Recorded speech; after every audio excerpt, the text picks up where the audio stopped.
今年5月以来，中国第3艘航空母舰福建舰已经进行了2次海试。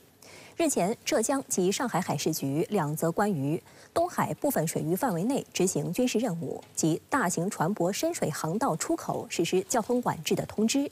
有分析认为，这是为福建舰第3次海试进行海事保障。如果这种分析正确，就意味着间隔不到1个月，福建舰就进行第3次海试。有岛内媒体认为，福建舰对台独具有强烈的震慑作用。中国海事局官网消息，浙江海事局2号公布15点连线水域范围，宣布从7月3号凌晨4时至星期五傍晚6时，将在这15点连线水域范围内执行军事任务，禁止船只驶入。上海海事局1号已发布航行警告，称长江口7月3号一大型船舶深水航道出口实施交通管制。台湾《中国时报》分析，由于这份航行警告与福建舰先前2次海试前发布的航行警告在文本结构上类似，皆为大型船舶深水航道出口实施交通管制，因此研判或可视为福建舰进行3次海试的预告。福建舰于2022年6月下水并正式命名，是继辽宁舰、山东舰之后中国的第3艘航母，也是中国完全自主设计建造的首艘电磁弹射型航空母舰。福建舰舷号为18，采用平直通长飞行甲板，配置电磁弹射和阻拦装置，满载排水量8万余吨，综合作战能力更强。除了美国福特号航母之外，福建舰是世界上唯一一艘配备最新电磁弹射系统的航母。关于福建舰的吨位，此前的官方新闻报道的表述均为8万余吨。在上月央视播出的《利剑》节目中，透露了更多信息，形容福建舰也是目前已知的世界上排水量最大的常规动力航母。根据航母的建造程序，海试是交付之前最重要的测试，相当于驾照考试的科目3，项目十分复杂，目的是发现隐患及验证实战性能，需要进行多轮才能完成。海试主要由海军官兵和工厂人员共同完成，在真实的海况下进行，甚至要经历一些大风大雨等高速机动的情况。福建舰采用了大量的新型装备，需要的测试的项目也大幅增加，难度也会相应增加。就是我们中国的福建舰呢，它是用这种非核动力的航空母舰，是常规动力的航空母舰，你加载了电磁弹射的这种装置，可以说是世界的首创。那作为我们福建舰，如果进行这样的测试呢，实际上是一种全新的测试，不但要检验你的弹射的技术，而且还涉及到上面的舰载机啊，所以这种测试的危险性，或者是说它的这种复杂的程度是非常高的。公开报道显示，5月1号至8号，福建舰在上海以东的东海海域进行了首次海试。5月23号，福建舰北上大连附近黄海北部海域开展第2次海试。6月11号，经过长江口返回长兴岛江南造船厂。据香港大公报报道，福建舰在40天内接连完成2次高强度海试，远超外界预期，显示其建造进度比辽宁舰、山东舰大为提速，尤其是在第2次海试中进行了全速航行、高速转向、8字形转弯、倒车测试等高难度战术动作，测试航母的极限状态。这些性能测试都关乎未来的舰载机起降试验，具有重要的实战意义。台湾地区舆论对福建舰的动态十分关注，有岛内媒体认为，福建舰时隔不到1个月又要进行第3次海试，说明前2次海试工作非常顺利，不存在问题，所有系统都相当完备，可靠性也有所保障。海试的间隔越短，就代表前面的制造、跟训练、跟操作很顺利。如果你在海试中间发生重大问题，那可能下一个海试就要拖很长。你要解决它的问题嘛？对。那换句话说，他前面做的还蛮顺利，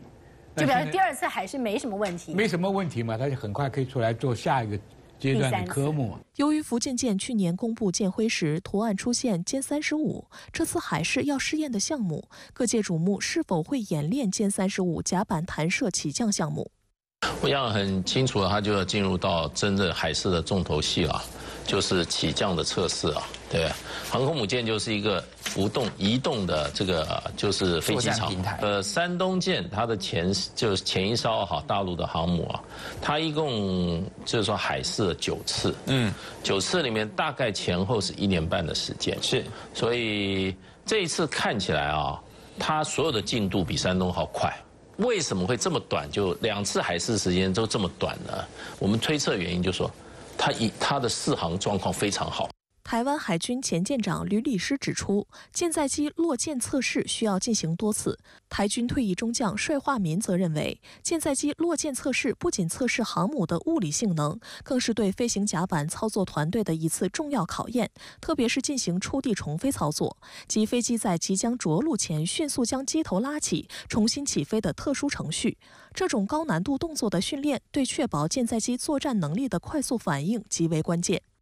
船的动力、船的操作没有问题，电力系统没问题，现在当然是最关键的就是起降的问题。是，因为起降问题解决了，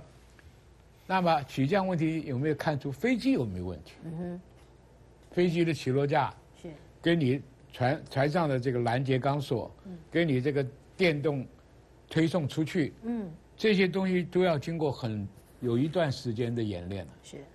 机器要好。动力要能控制，驾驶员要配合，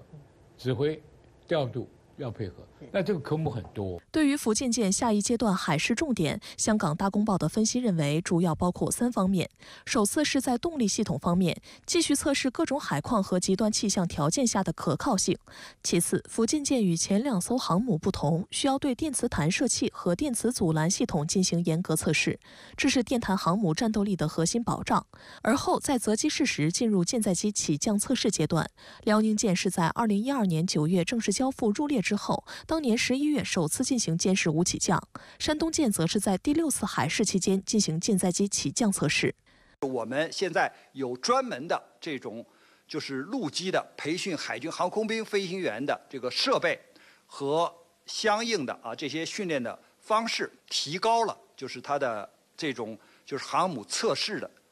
就是这种时间压缩它的时间，提高它的效率，而且你不用那么提心吊胆，因为他们在陆地上呢已经进行了不知多少次的这种测试了啊，这个对我们的就是安全，还有它的成功率，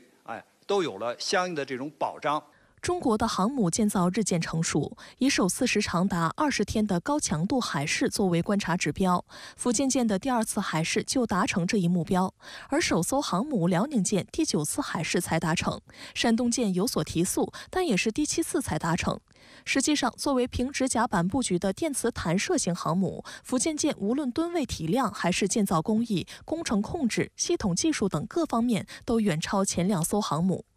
值得一提的是，今年6月17号是福建舰下水2周年，外界憧憬中国3航母时代即将到来。台军退役中将帅化民就在台湾政论节目中感慨，台湾的军力已与大陆军力越拉越远，下一步大陆就可以憧憬迈入核动力航母时代了，到时候连美日想介入台海都不可能。台湾民进党当局想要搞台独，更是痴人说梦。而且下一步大家都在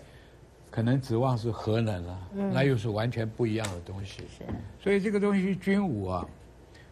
大陆的军备的确超过我们太多，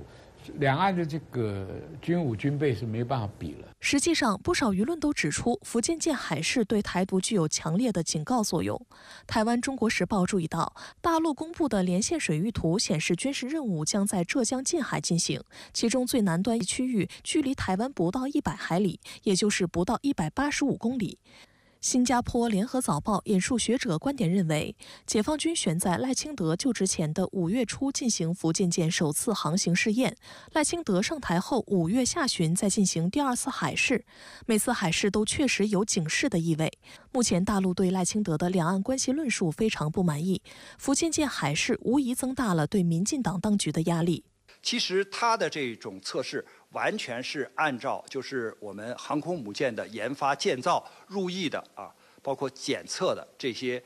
顺序或者是时间表来推进的，和对台独分裂势力进行威慑呢，应该说没有太大的联系。无论我们有多少艘航空母舰，无论我们这个测试的进度如何台独分裂势力它都不可能得逞。他走这个台独的这条道路就是死路一条。当然，就是我们的这种武器装备发展的越快，离这个世界一流水平的距离越近，那对台独分裂势力呢，它的震慑力就越强。